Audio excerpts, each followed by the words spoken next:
Pendidikan di Indonesia masa praaksara. Pada masa praaksara, lebih difokuskan pada pembelajaran untuk dapat bertahan hidup di tengah kerasnya alam dan ritual-ritual kepercayaan kepada roh nenek moyang. Dalam pelajaran, untuk bertahan hidup, setiap laki-laki diajarkan untuk berburu ke hutan, sedangkan perempuan lebih diajarkan untuk meramu, memasak hasil buruan, dan membuat makanan. Pendidikan di Indonesia masa Hindu-Buddha. Perlu diketahui bahwa sistem kasta yang diterapkan di Indonesia tidak terlalu keras seperti sistem kasta yang ada di India pada periode akhir berkembangnya pendidikan keagamaan Hindu-Buddha. Pola pendidikan dilakukan oleh para guru pengajar di padepokan tidak lagi bersifat kolosal dalam kompleks dengan jumlah murid relatif terbatas dan bobot materi pembelajaran yang bersifat religius dan spiritual. Organisasi masa Hindu-Buddha. Bagi kaum Brahmana atau kasta tertinggi, pendidikan bertujuan untuk menguasai kitab suci Weda untuk Hindu dan Tripitaka untuk Buddha sebagai sumber kebenaran dan pengetahuan yang universal. Bagi golongan ksatria sebagai raja yang berkuasa, pendidikan bertujuan untuk memiliki pengetahuan teoritis yang berkaitan tentang pengaturan pemerintahan. Bagi rakyat biasa, pendidikan bertujuan agar warga masyarakat memiliki keterampilan yang dibutuhkan untuk hidup, sesuai dengan pekerjaan yang secara turun-temurun, misalnya keterampilan bercocok tanam, pelayaran, perdagangan, seni pahat, dan sebagainya. Interaksi guru dan murid masa praaksara. Pada masa prasejarah, pendidikan lebih bersifat praktis. Keterbatasan manusia purba dalam tradisi literasi menyebabkan hubungan antara orang tua, guru, dan anak murid berlangsung secara alamiah. Interaksi guru dan murid masa Hindu-Buddha.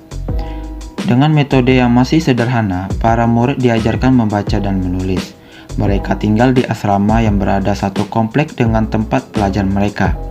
Hal ini dimaksudkan agar guru bisa memantau perkembangan para murid dan agar tercipta hubungan dekat antara mereka.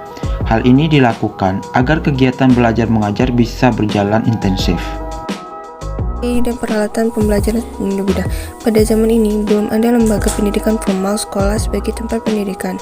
Pendidikan dilaksanakan di dalam lingkungan keluarga dan dalam kehidupan keseharian masyarakat ilmiah. Mereka banyak melakukan kegiatan di hutan perantara sebagai tempat pembelajaran. Lokasi dan peralatan pembelajaran masa Hindu-Buddha.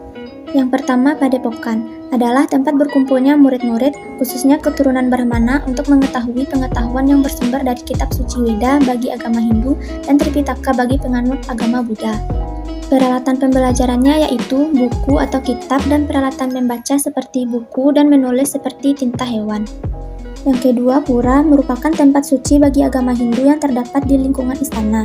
Digunakan bagi keturunan kerajaan belajar di pura lebih ke akhlak dan moral. Ketiga, pertapaan, yaitu tempat mencari pengetahuan dengan cara mengasingkan diri ke tempat-tempat yang sunyi. 4. Keluarga, merupakan pendidikan yang informal. Materi pelajaran masa praaksara.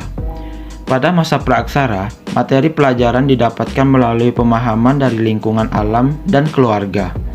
Ada beberapa fase mereka jadikan sebagai materi, seperti berikut. Pertama, pada masa berburu dan meramu, manusia purba sangat tergantung pada faktor alam. Para laki-laki diajarkan membuat anak panah, tombak, mata pisau, alat penetak, dan sebagainya. Sedangkan perempuan lebih diajarkan untuk meramu dan mengumpulkan makanan. Anak-anak diajarkan bagaimana cara bercocok tanam dengan menggunakan peralatan-peralatan yang masih sederhana.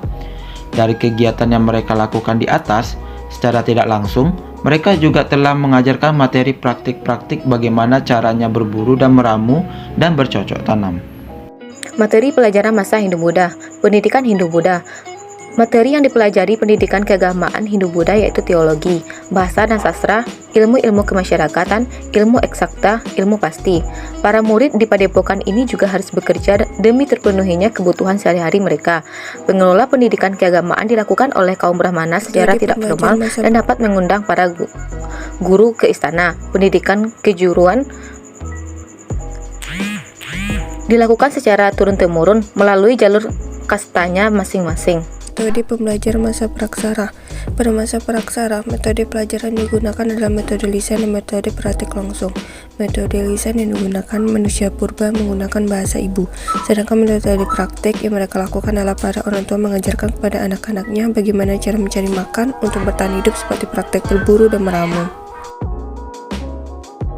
Metode pembelajaran masa Hindu-Buddha. Pada dasarnya, sistem pengajaran yang dilakukan pada masa Hindu-Buddha yaitu dakwah atau menyiarkan ilmu pengetahuan tentang keagamaan secara langsung. Anak kaum Brahmana menyenam pendidikan dan pengajaran melalui sekolah-sekolah yang disebut padepokan.